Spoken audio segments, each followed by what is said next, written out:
Hello, everybody. Today's first review is going to be of Saw 10, which is a movie from 3 years ago. Again, one of those ones that I've just been sitting on for a very long time. And I do remember going to see this in theaters with a fairly large group of people, actually. I think it's one of those ones that, yeah, a lot of us just wanted to see because, at the time, of course, we didn't know that this was going to be the last one by Twisted Pictures. So Blumhouse has now picked up the Saw franchise, and they do want to bring James Wan back on to uh, direct another one of them, I do believe. So I'm super excited for that, and he wants to bring back Tobin Bell, who plays John Kramer, the main character, or Jigsaw, as we know him. So super pumped for that because, yeah, this franchise, oh my god, like 2004, so I would have been 11, 10 or 11, depending on when the movie came out, because my birthday is late in October. So yeah, yeah, so yeah, it's pretty much been around since I was in public school. I believe I actually watched the first one probably close to when it came out. I can't remember.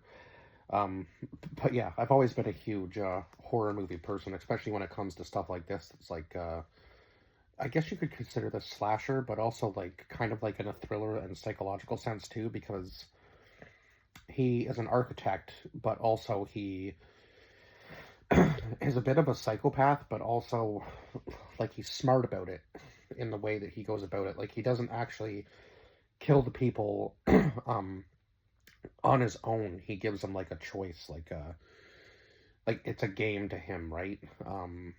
But also he's giving them a choice based on the I guess like the things they've done wrong.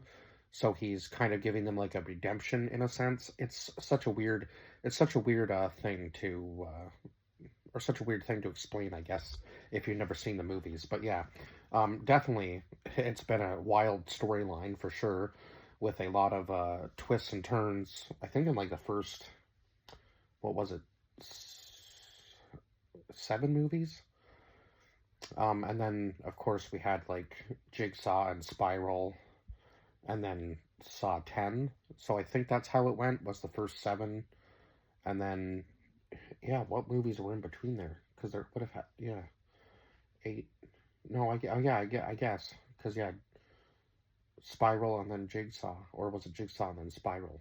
I can't remember exactly which way it went, but yeah, I guess it's all connected in some sort of way, right? But we'll go over the cast list before we get into this story because super pumped to see if James Wan just continues on and does like a Saw 11, or whether they're just gonna like reboot the whole franchise. It would be interesting. I think it would be hard to reboot it at this point. Although if they did like a soft reboot maybe, and maybe made Amanda more of the main character, I think that's kind of the turn they might do.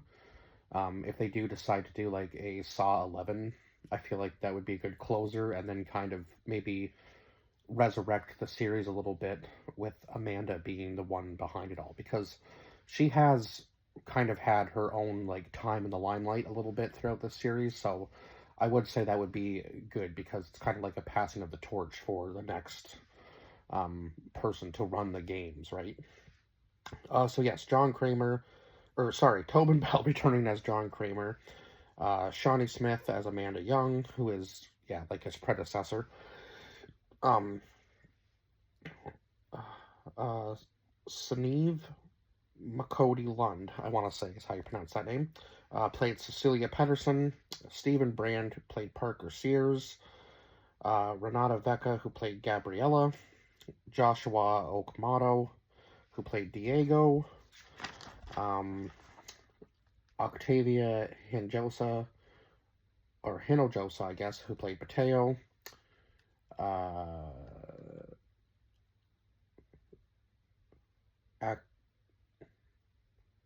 Awalette Hernandez, sorry if I'm butchering that name, who played Valentina, or if I just wrote it down really sloppily. um, sorry, Jorge uh, Brinceno, who played Carlos, Costas, who played Mandalore Hoffman, and Michael Beach, who played Henry Cassier. So at the beginning of this film, we know that John obviously has cancer, and I believe he's had it removed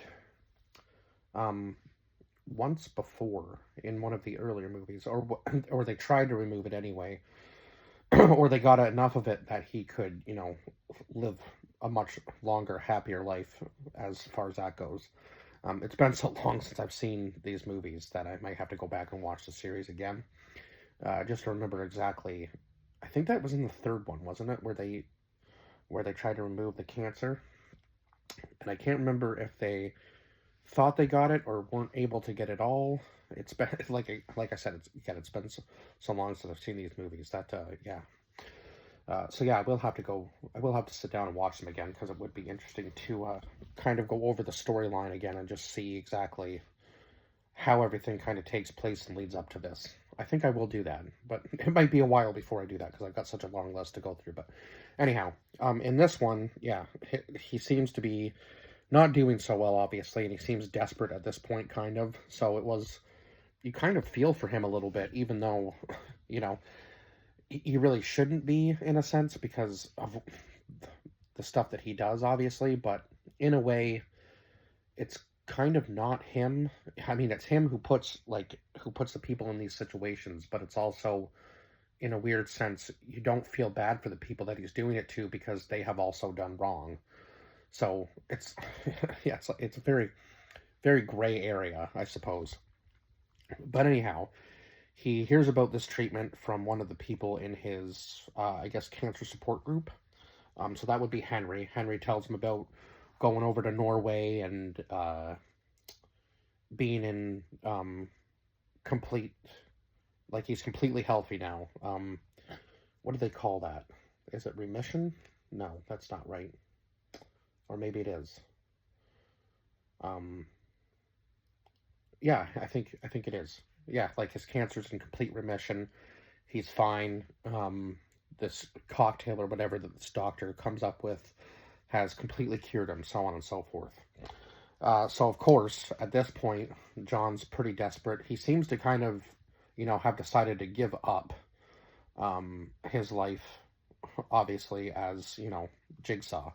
Or at least that's what it seems like after he gets his treatment, or what he believes to be his treatment, right?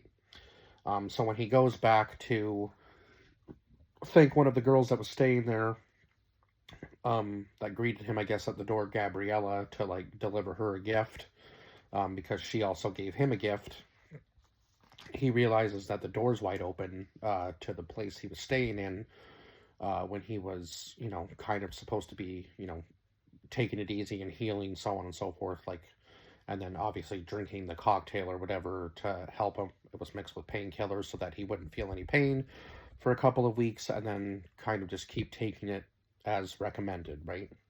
And eventually, there would be no signs that the cancer should be returning. So it's in this. It was kind of a sketchy place to do it in anyway, but they also said that they had to, keep it away from the FDA and all the other big drug companies because, this wasn't supposed to be a thing that was out there, obviously, right? But it wasn't approved in America, so he has to go to Mexico in order to do it, and the security is so beefed up that they, pull him out of the car, basically, and, hold him at gunpoint, and I was like, hey, this is a strange scenario. I would be wary of this right from the beginning anyway. And knowing John, he probably was a little bit. But again, Cecilia kind of confirmed with him that, it was, they had to be sure that it was him. Otherwise, their whole operation could go up in smoke if it was somebody who was working for the FDA, which I guess makes sense. It's not that far-fetched, I suppose, when, what you're doing isn't necessarily legal in a sense. So when John goes back, he finds out that the treatment wasn't real and that all of the people who were posing as doctors were fake, right? So the first person he goes after, I believe, was Diego, who was the taxi driver. And I think Diego lives, doesn't he? I believe I do believe he was able to get his traps off and he lived. I could be wrong, but I'm pretty sure, yeah, that um that yeah, John does let him go because he does get his traps off in time. So yeah, kind of crazy. Again, John is a forgiving person. It's kind of like a second chance, like a redemption sort of thing with him. So if you pass your game, you get to live your life. And if you don't, obviously, you die, right? And he's not going to really feel any differently about it, regardless of what happens to you. Um, so then he has this detective working with him, I guess. And I think Diego spills the beans, obviously, on like everything else that we notice at the end of the film. Um, so yeah, I guess at least I think it was Diego. Maybe it was the other one. Was it Mateo or Diego that kind of spilled the beans on everybody else? Yeah, I'm trying to decide. I'm trying to figure out which one it was.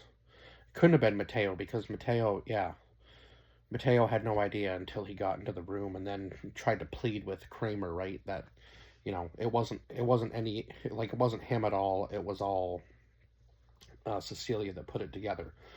Um, but yeah, it was really cool how they twisted this at the very end of the film, and they always do this very well. So he has them all trapped in the same room. Again, this felt a little bit different because in this one he takes them back to the place where they did the fake surgery on him. So yeah, that would be heart wrenching to even for those people because it's like, why are we back here? And now we're the ones in danger, sort of thing. So, but the traps, man, the traps in this one were just wild because they were all on opposite sides of the room from one another.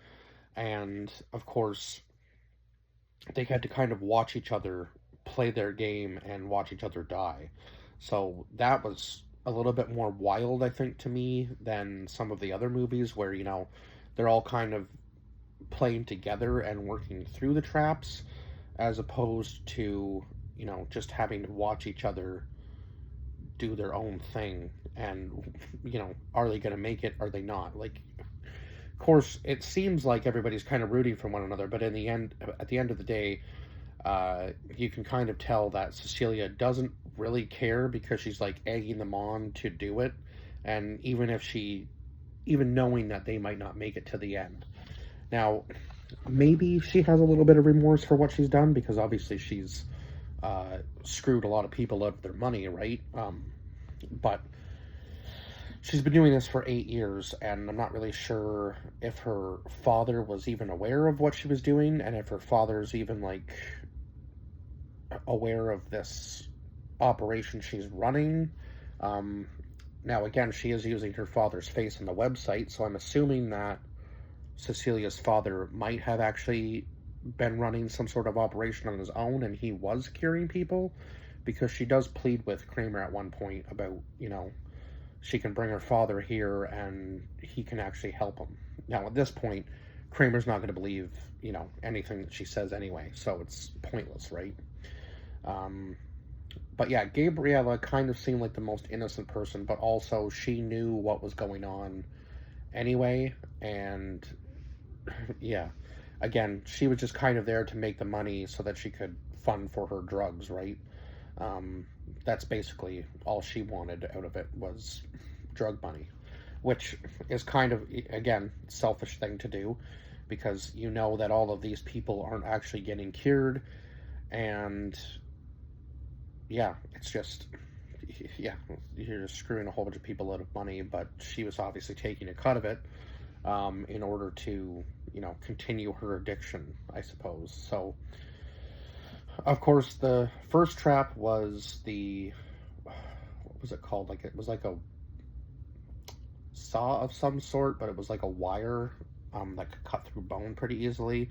And they had to like put so many ounces of bone marrow into this little sieve, I guess you could call it.